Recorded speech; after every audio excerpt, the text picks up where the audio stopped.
Todas as nações vão se levantar e louvar o Senhor que virá nos salvar. Todas as nações vão se levantar e louvar o Senhor que virá. Aplaudir é o Senhor quem chega, aclamai, toquem as trombetas. Olá meus amigos, seja bem-vindo a mais um vídeo do canal A Voz do Terceiro Anjo. Convido a cada um de vocês a fazer parte desse pequeno ministério, a nos ajudar, para que nós possamos levar o Evangelho a todos os caminhos e válidos, para que o Senhor Jesus possa voltar logo e para que nós possamos estar prontos e preparados para louvar e engrandecer o nome do Senhor por toda a eternidade. O tema da nossa mensagem é vossa maneira de viver. Como é a nossa maneira de viver aqui no Brasil? Como é a nossa maneira de viver no nosso lar, na sociedade em geral? Esse é o tema que nós iremos estar abordando. Feche seus olhos e vamos orar. Graças te damos, ó Pai, por todo o privilégio. Graças te damos, Senhor, por mais um dia, o sábado do Senhor, e que o Espírito Santo possa estar conosco. É o que eu te peço, Pai, em nome do Senhor Jesus. Amém. Nós iremos estar usando, irmãos, alguns comentários do livro Eventos Sinais, do Grande Conflito, alguns textos, que vai nos ajudar a ter uma compreensão mais direta sobre a superficialidade de uma vida rasa, uma vida que não tem profundidade na palavra de Deus. Antes, eu quero que vocês abram em 1 Pedro, capítulo 1, 1 Pedro, capítulo 1, a partir dos versículos 13. 1 Pedro, capítulo 1, a partir dos versículos 13. Aqui diz assim: portanto, cingindo os lombos de vossa mente, sede sóbrios, separai-a até o fim pela graça que vos está sendo trazida, na renovação de Cristo Jesus. Verso 14. Como filhos obedientes, não vos moldando às concupiscências anteriores de vossa ignorância, mas, como é santo aquele que vos chamou, sede vós também santos em toda a vossa maneira de viver, porquanto está escrito: sede santos, porque eu sou santo. Olha, o texto é bem direto ao ponto da nossa mensagem. Como é a nossa maneira de viver? Da forma que nós fomos chamados, aquele que nos chamou é santo, devemos nos proceder com santidade. O versículo 14 diz: como filhos obedientes, não vos moldando às concupiscências anteriores de vossa ignorância. Ou seja, quando eu vivia lá no mundo, no período de ignorância, eu não posso voltar àquela concupiscência, aquele pecado, aquele desejo pecaminoso que eu vivia lá. Eu tenho que ser moldado à imagem e semelhança de Cristo, pela obediência, como filhos obedientes. Mas aqui entra uma questão. E qual é a questão? A questão é que nós temos um país com 86% da popularidade, dos habitantes, na verdade, cristão, que se identifica como cristão.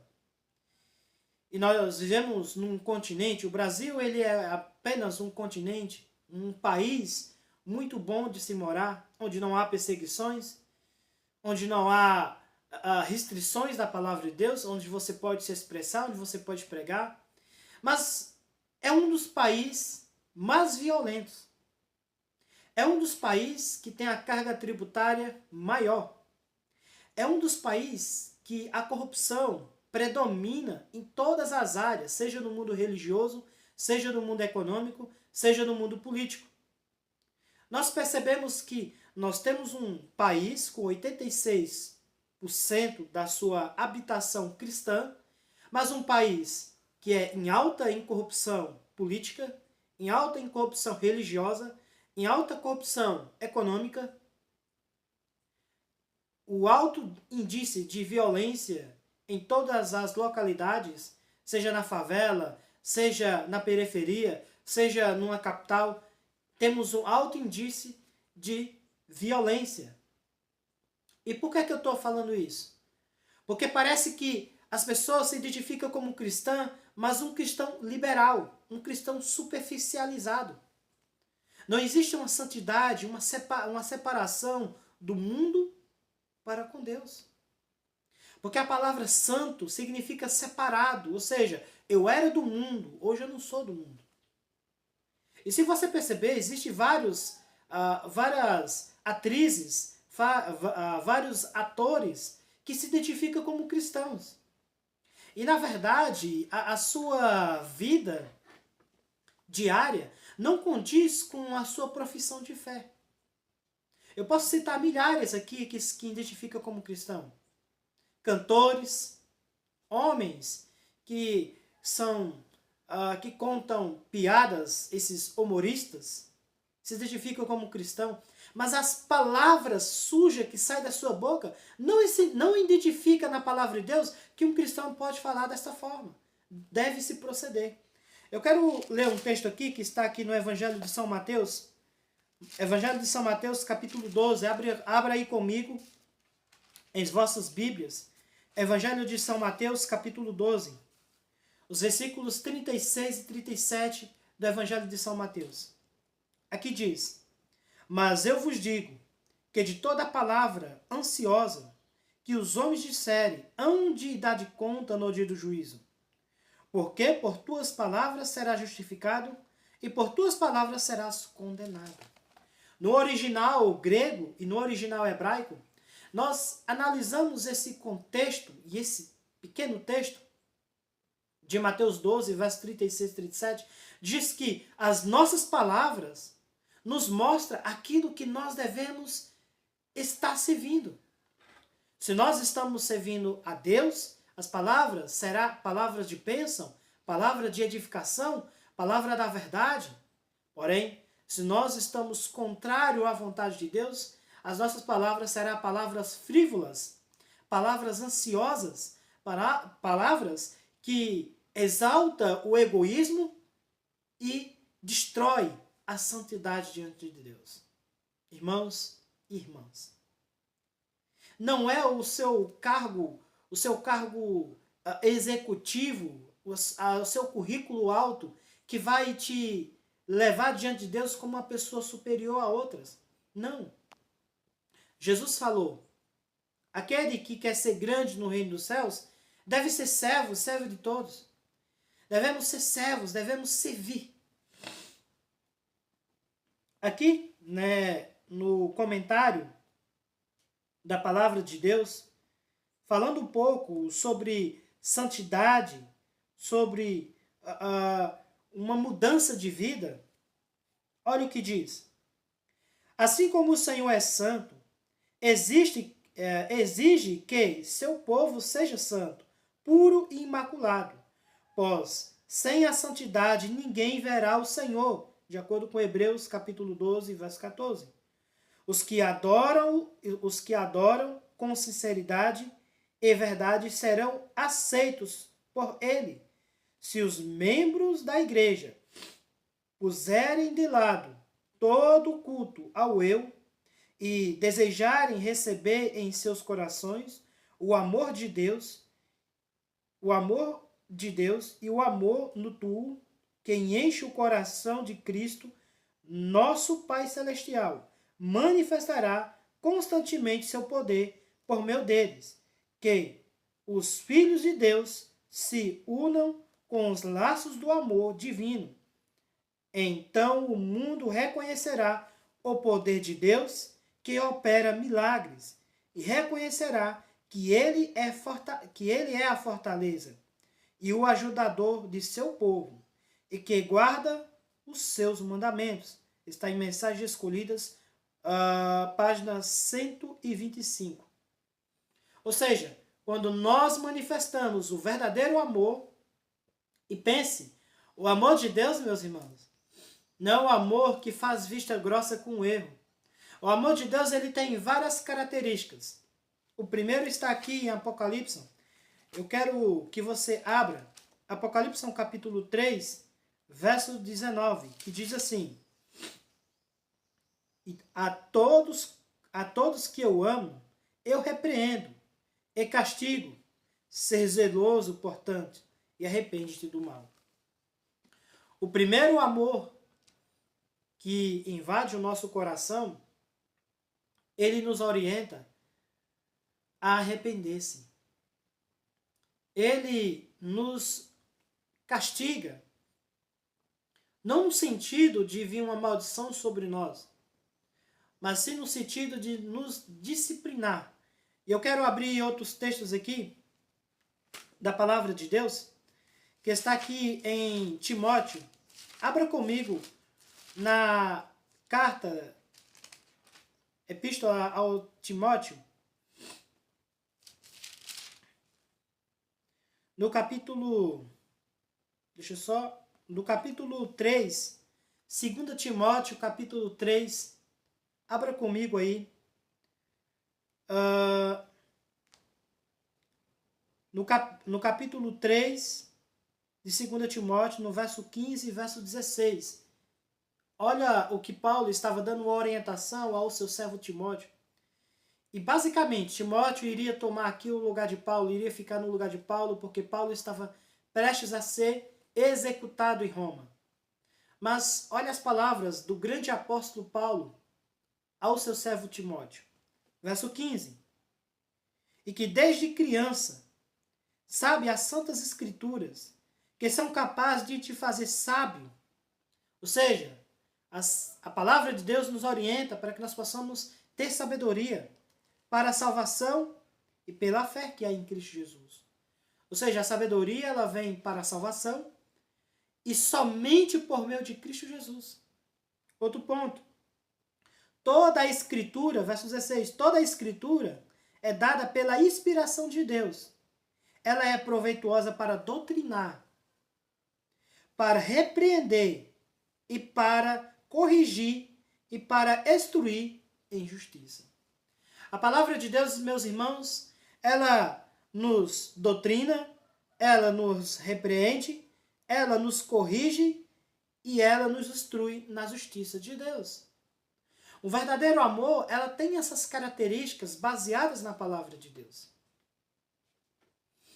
Nós vemos que o Brasil, com mais de 86% da sua habitação, dos seus habitantes, são cristãos. Mas são cristãos superficiais, que seguem um pastor e que não analisa isso aqui, ó, a Bíblia, a palavra de Deus. Que segue o que o ancião, o que o diácono, o que o missionário, o que o obreiro falou, o que o padre falou, mas não para um minuto, para refletir e para ir nas escrituras, ver se aquilo está correto. Eles não querem abrir a palavra de Deus e muitas vezes dizem que os cristãos verdadeiros, os verdadeiros crentes, são a pedra de tropeço na sociedade, são a pedra de tropeço diante das pessoas. Ah não, você está sendo muito fundamentalista, radical. Você está sendo muito alarmista, falando que Jesus está prestes para voltar.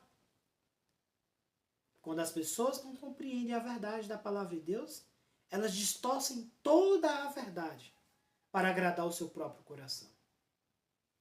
Eu quero ler outro texto aqui para nós lermos os textos do Espírito de Profecia. Está aqui no Evangelho de João. No Evangelho de João, né? Deixa eu só...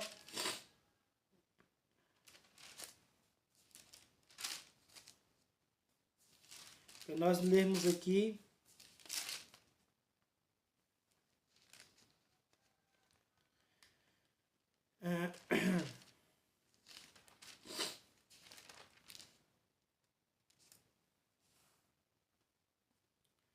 Quero que, para a gente analisar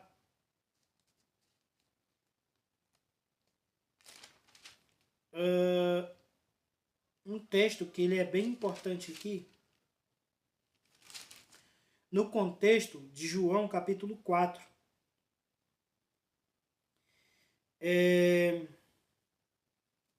Olha o que Jesus falou a respeito do verdadeiro cristão. Essas palavras de Jesus eram um diálogo com a mulher samaritana, em João capítulo 4, versículo 21, que diz assim: Disse-lhe Jesus: mulher, creia-me, a hora vem, e que nem neste monte, nem em Jerusalém, adorareis o Pai. Vós adorais o que não conheceis. Nós adoramos o que conhecemos, porque a salvação vem dos judeus. Por que é que Jesus falou isso? Porque anteriormente a mulher diz: nossos pais adoraram nesses montes, e vós dizeis que é em Jerusalém o lugar onde o homem se deve adorar. Por isso que Jesus falou: olha, não é aqui nesse monte, nem lá em Jerusalém. Creia-me que não é dessa forma. Mas uma coisa que eu vou te dizer, a salvação vem dos judeus. Porque Cristo era judeu. E Cristo ele fundou uma religião totalmente diferente da religião farisaica, dos fariseus, que acreditava em práticas diferentes. Ele mostrou a obediência aos mandamentos de Deus. Ele mostrou como se guardava o sábado. Ele mostrou tudo isso. No verso 23 diz: mas a hora vem, e agora é, em que os verdadeiros adoradores adorarão o Pai em espírito e em verdade, porque o Pai procura tais para o adorá-lo. Qual é o verdadeiro adorador? Aquele que adora em espírito, ou seja, usado pelo Espírito Santo, e em verdade, baseado no estudo da palavra de Deus. Eu quero só abrir outro texto aqui, que nos reforça cada vez mais. Palavra de Jesus, João capítulo 17, verso 17, que diz assim: santifica-os pela tua verdade. A tua palavra é a verdade. Ou seja, a palavra de Deus é a verdade.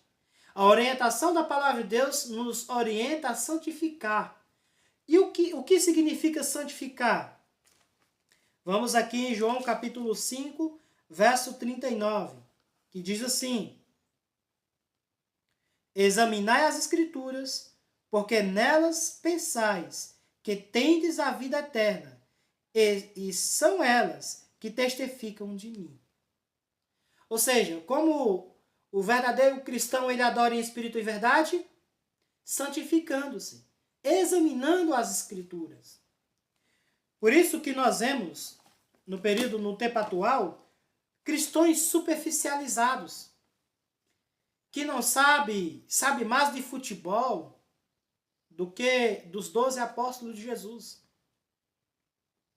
Interessante, não estou falando só de outras igrejas, pentecostais, neopentecostais, católicos, não. Estou falando de igrejas adventistas também. Que sabe mais de futebol, de séries, de filmes, sabe mais de novelas, sabe mais de questões de política do que das questões espirituais. E muitas vezes acabam sendo entorpecidas as vossas mentes pelo quê? Pelo produto mal produzido do mundo. Pelo lixo do mundo. Aqui, nós vemos que no Brasil, desses 86% da popularidade dos cristãos, da habitação do povo aqui nesse país, nós vemos que mais de 70% das igrejas, o seu estilo de pregação só sobre curas, sobre libertações exteriores. Só que Cristo não quer dar a libertação exterior. Cristo quer lhe transformar do interior para o exterior. Dentro dessas mais de 70%, nós temos igrejas que pregam sobre prosperidade terrena. E que se você der tanto para a igreja, você vai ter uma casa, vai ter uma Ferrari, vai ter um carro, vai ter uma mansão. Gente, Cristo não prometeu isso. Vida em abundância é a vida eterna, que nunca terá fim. Isso significa vida em abundância. Vida em abundância é você viver ao lado do trono de Deus. É você poder sair de um planeta para o outro planeta, como diz a palavra de Deus. Vida em abundância é a vida daqueles habitantes que não caíram por causa do pecado. Porque quando Satanás foi expulso do céu, ele não tentou somente aqui os habitantes da terra, como Adão e Eva. Não. Ele foi a outros mundos, sabendo que aqueles habitantes poderiam ter uma chance de fazer uma escolha. Mas ele foi. Mas a escolha que eles fizeram foi servir unicamente ao Senhor. Só que a diferença entre Adão e Eva é que eles se separaram. Deus deu a orientação que a mulher não deve ficar sozinha no jardim. E ela foi colher frutos sozinha. E acabou que foi ludibriada por Satanás. Quantas vezes nós somos ludibriados por Satanás quando nós tomamos decisões? Quando nós queremos que as coisas sejam conforme a nossa vontade? Quantas vezes nós somos ludibriados? Quantas vezes você que está me assistindo, você pensou que deveria ser desta forma, mas na verdade não foi? E na verdade foi enganado por Satanás? Os milagres que são pregados, que são feitos no meio religioso, através da mídia e através da prática, não são milagres verdadeiros. Satanás opera através desses milagres para ludibriar a mente das pessoas, para fazer que foi Deus que curou aquela pessoa, sendo que Deus não fez isso. Deus ele não trabalha dessa forma. Aqui no comentário do livro A Mensagem Escolhidas, volume 2, milagres não podem tomar o lugar da Bíblia. E hoje nós vemos nas igrejas os milagres acima da palavra de Deus. Usam um texto fora do contexto para que a mente das pessoas que essas são superficiais, não estudam a palavra de Deus e não analisam profundamente.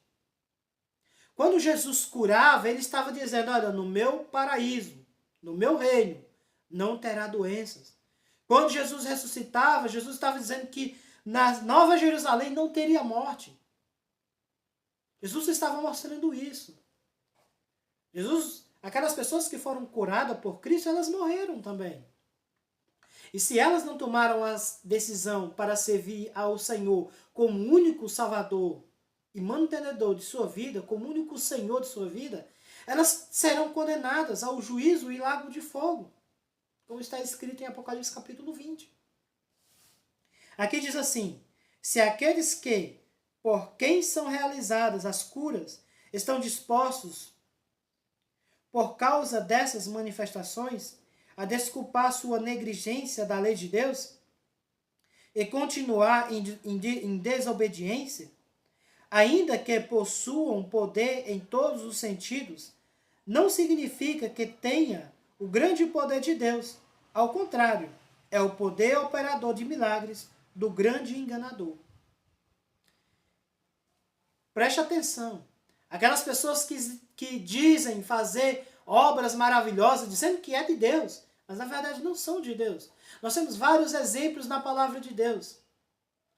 Em 1 Reis, capítulo 22, capítulo 21, 22, nós vemos a questão entre Acabe e Josafá. Nós vemos que Josafá pede para consultar a Deus e Acabe traz 400 profetas do Senhor. Dizem que aqueles profetas falavam por intermédio do Senhor. Só que Josafá fica desconfiado e ele vê que aquilo está errado, está tudo confuso. O Senhor não trabalha dessa forma, irmãos.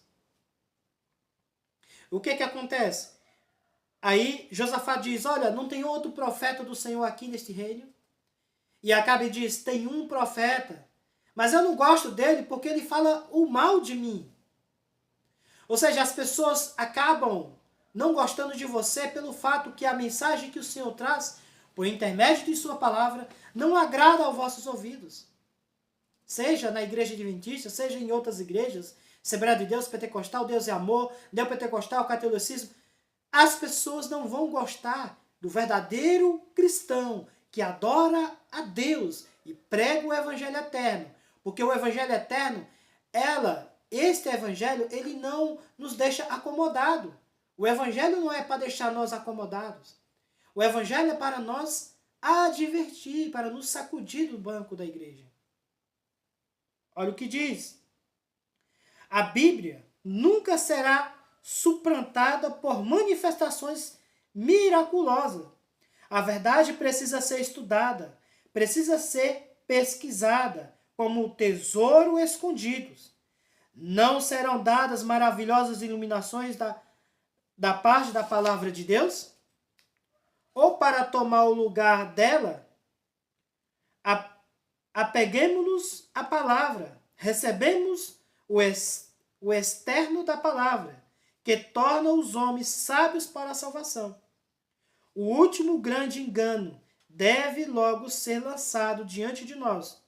O anticristo vai operar suas obras miraculosas à nossa vista. A contrafação se parecerá tanto com o verdadeiro, que será impossível distinguir entre ambas sem o auxílio das Escrituras Sagradas, pelo testemunho da Bíblia. Toda a declaração e todo o prodígio deverão ser provados. Eu curei essa pessoa que estava com paralisia. Vamos na palavra de Deus. Irmãos, pode haver curas? Pode, não estou dizendo que não vai haver. Mas Deus não trabalha desta forma.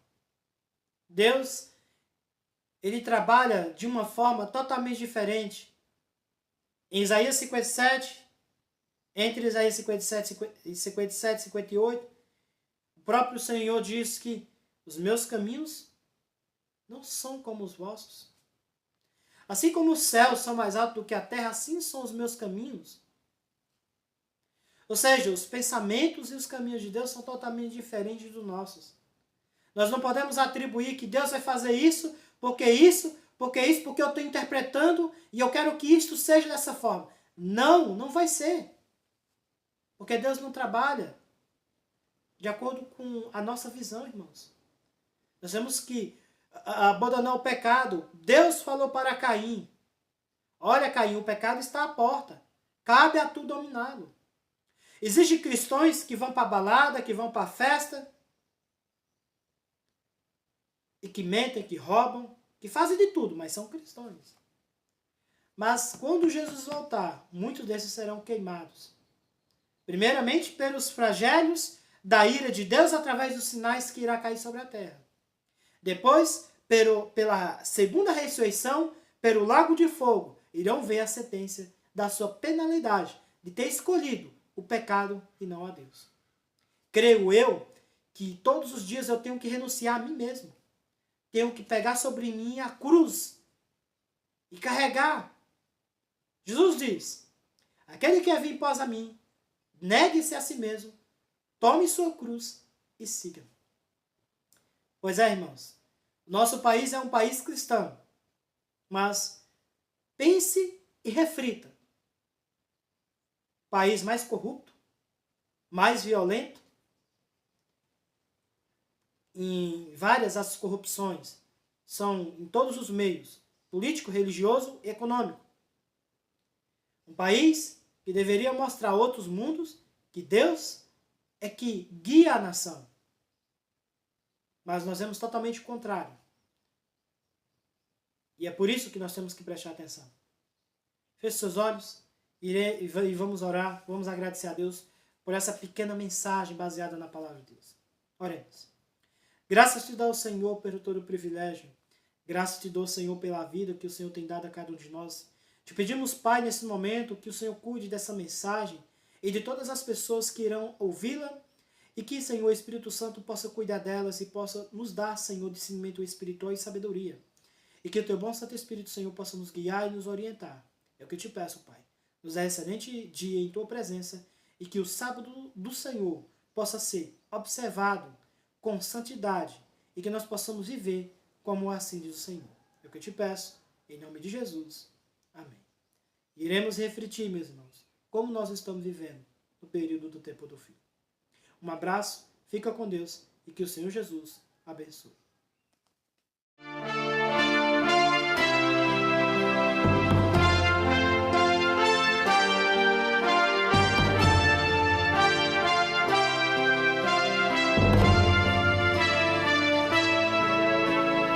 Todas as nações vão se levantar e louvar o Senhor que virá nos salvar. Todas as nações vão se levantar e louvar o Senhor que virá. Aplaudir é o Senhor quem chega, aclamai, toquem as trombetas.